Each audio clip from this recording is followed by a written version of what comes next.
Hi guys, Ian Munro speaking, and I'm going to tell you a little bit about this image that I took about 6 years ago.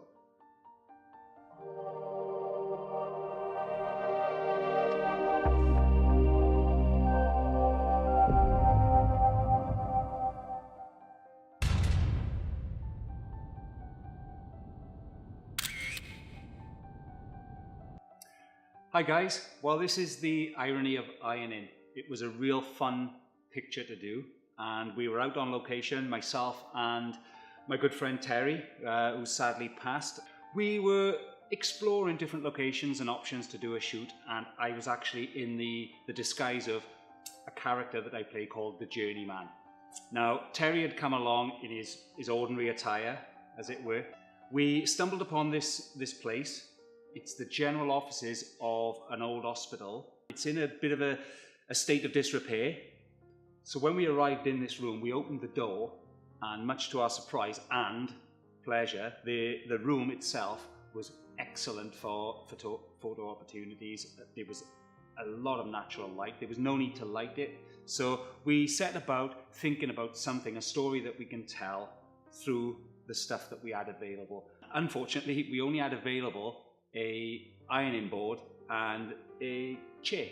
My mind started racing and I started to think about things that we could do. I put the camera on a tripod, and I knew that it would be a sort of self-timed shot. But with the introduction of the ironing board and the chair, I thought we could do something quite funny between myself and Terry. Terry was not originally going to be in any shot. It was, of course, the Journeyman shot itself. But I knew then that I could incorporate the two of us into the shot, but it'd have to be something quirky. So as you can see, this is what we ended up with. There's a window just off to sort of camera left there, and that's given us a hell of a lot of natural light coming through. It just fades off and gets a bit darker as you enter the room across here towards the right-hand side. Now then, the one problem we did have was we had no actual iron to iron. So I was very mindful about Terry's position, my position, and the whole layout of the room. To pose Terry for a start, we had to turn Terry's back to the camera and mimic the fact that he's actually holding an iron itself. Whereas, as you can see, there's no cable for a start. We had to pose him so that his arm was actually mimicking ironing. As for myself, the small things I had to pay attention to detail through the self-timer was the position of the umbrella, making sure that it's dead straight, so that took a couple of takes, and also the positioning of my case, and the fact of the small things like Terry's sock has been pulled down, showing a little bit of the sort of dishevelment, if you like, compared to my socks that are both exactly upright and straight, and indeed my pose is very formal as well. Whereas Terry's there, we both have hats on, there is a connection, but if you take this picture away, it just basically leaves two people and the balance is pretty much off-putting. But I knew at the time that I could add a picture on the fireplace afterwards in post-production. The other thing to bear in mind, compositionally wise, is this door here. I was mindful not to bring the door frame down through the top of my hat or my head for it to sort of intrude on the overall shot in terms of it having a pleasing look.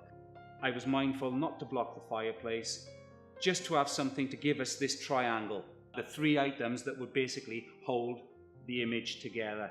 The title itself, The Irony of Ironing, that came out because pretty much the irony of this shot is this. I'm a very formal man. I've taken my trousers off, I've given them to my friend to iron for me, and indeed he doesn't wear any trousers himself. So it does leave the thing it's certainly different, shall we say, and it does leave you thinking about the connection between the two characters. As for the day itself, we had a lot of fun doing the shot because we had to think on our feet. We were only given a chair, we were only given an ironing board. So by thinking on our feet, we've come up with this image. During the shoot, the interesting thing and the funny thing is this. We were not supposed to be in the building.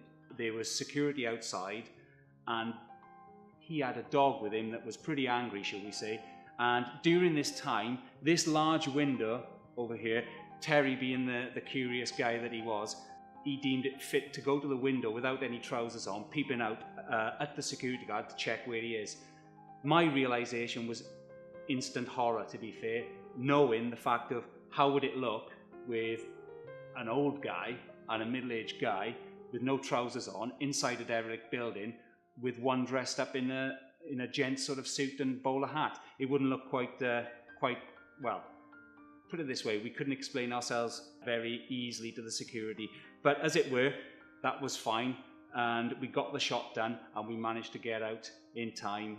And looking back on it now, it's actually proved to be one of my favourite images, even though it has Terry's bottom in the shot, which maybe spoils the shot, or does it add to the shot? I don't know. So that's the irony of ironing, and I think it might be a good idea to go back there 6 years later and check out to see what the location is like. Maybe we'll head down and take a look.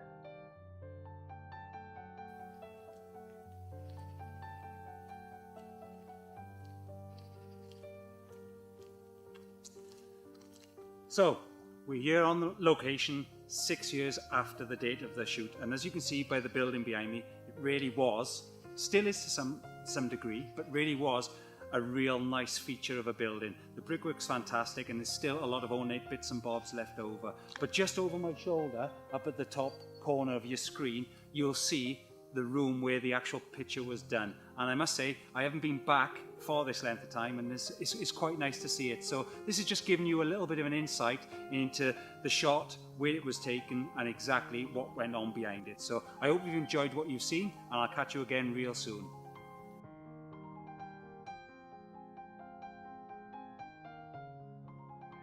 These are just little stories behind images, and we're going to be bringing a lot more stories to the images that I've done in the past. So if you like what we're doing and you like the stories, then please click subscribe to the YouTube channel.